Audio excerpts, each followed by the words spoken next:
برادران اسلام، یہ مہینہ مبارکہ جو ہے، شہر مبارک جو ہے، رمضان مبارک جو ہے،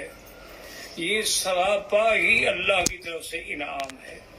جیسے کہ بعض روایات میں یہ بھی آتا ہے کہ اس کا پہلا عشرہ جو ہے وہ اللہ تعالیٰ کی طرف سے رحمت کا حصہ ہے، اور دوسرا جو ہے وہ مغفرت بخشش کا ہے،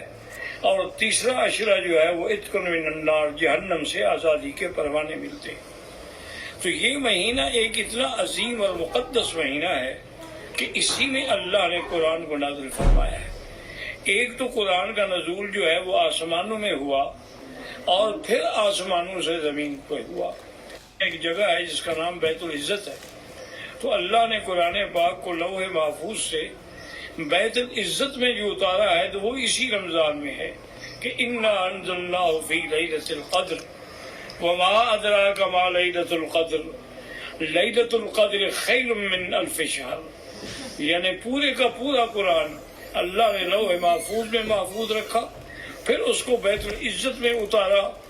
اور پھر بیت العزت سے تقریباً 23 سال کی مدت میں جبریل علیہ السلام قرآن لے کر حضور صلی اللہ علیہ وسلم پہ اترتے رہے، سورتاً سورتاً، نجماً نجماً، آیتاً آیتاً، اور وہ پہلی ابتدا جو ہے نزول الی الارض میں وہ بھی 24 رمضان المبارک ہے۔ تو یہ شرف بھی اسی مہینے کو حاصل ہوا ہے،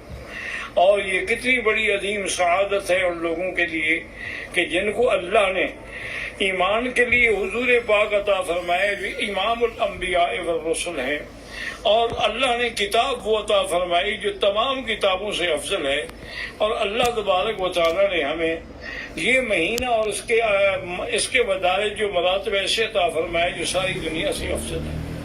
حتیٰ کہ اسی رمضان پاک میں دیکھیں کہ اللہ کے الفاظ قرآن پہ غور کریں۔ اللہ کا سارا قرآن تو قرآن ہے، اللہ کا کلام ہے، لیکن دیکھیں فرمایا یا ایھا الذین آمنوا، اس سے اشارہ ہوا کہ یہ حکم اپنے ایمان والوں کو دے رہے ہیں۔ ہم کون ہیں؟ وہ ایمان والے ہیں۔ یا ایھا الذین آمنوا کتب علیکم الصیام، پھر اللہ نے یہاں لفظ فرض نہیں فرمایا، اللہ تبارک و تعالیٰ نے لفظ کتبہ فرمایا۔ اگر اللہ فرما دیتے کہ امرا، میں نے امر کیا، میں نے حکم دیا، لیکن یہاں لکھا جو میں نے لکھا ہے، تو جس چیز کو اللہ لکھ کے دیں گے وہ کتنی بڑی اہم ہوگی۔ اس لیے فرمایا کتب علیکم الصیام، آپ لوگوں پر اللہ نے روزے رمضان کے لکھے ہیں، اور پھر ہماری تسلی کے لیے کتنی مہربانی فرمائی، فرمایا ڈرتے کیوں ہو؟ کما کتب علی الذین من قبلکم، تم سے پہلے جو امتیں گزری ہیں ان پر بھی تو ہم نے رمضان کے روزے لکھے تھے، تو اس لیے اس میں گھبرانے کی ضرورت نہیں۔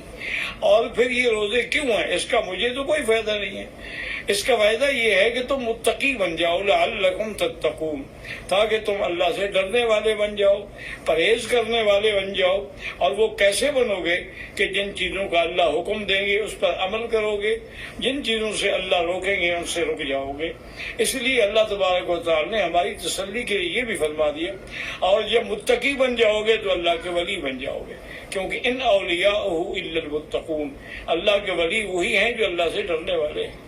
اور پھر آگے مہربانی فرما کے ہماری تسلی کی کہ ایام معدودات، چند گنے ہوئے دن ہیں، کوئی سارے سال کے روزے نہیں ہیں، سارے 6 مہینے کے روزے نہیں ہیں، 3 مہینے کے روزے نہیں ہیں، بلکہ گنے ہوئے دن ہیں، کبھی 29 اور کبھی 30۔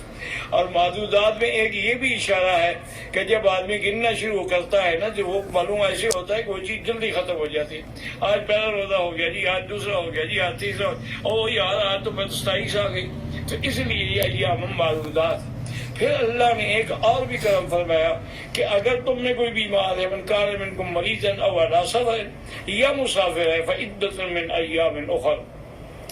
وہ ان دن قضا کر سکتا ہے، روزے نہ رکھے،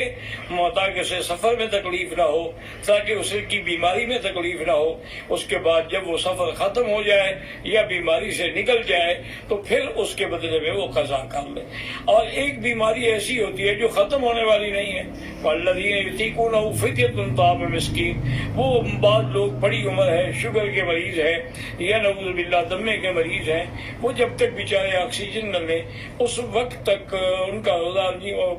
زندہ نہیں رہ سکتے، تو ان کے لیے بھی رعایت فرما دی کہ بس ایک مسکین کا کھانے کے پیسے جو ہے وہ تقسیم کر دیا کرو، یعنی ایک مسکین، اور تمہاری حالات کے مطابق تم اگر خود 20 روپے کا کھانا کھاتے ہو تو صدقے میں بھی 20 دو گے، تم اگر 5 روپے کا کھانا کھاتے ہو صدقے میں بھی 5 دو گے، یعنی جو تمہارا سٹینڈرڈ ہے، جو تمہارا معیار ہے،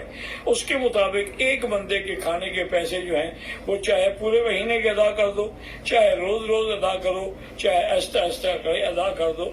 اور اگر تندرست ہو جاؤ تو پھر پیسے صدقہ دینے کی ضرورت نہیں ہے، پھر تم اسی روزے کی قضا کر لو گے، یعنی ایک روزہ چھوڑا ہے تو ایک روزے کی قضا۔ یہ اللہ کی کتنی بڑی مہربانی ہے، کتنی بڑی عنایت ہے۔ اسی لیے اللہ تبارک و تعالیٰ نے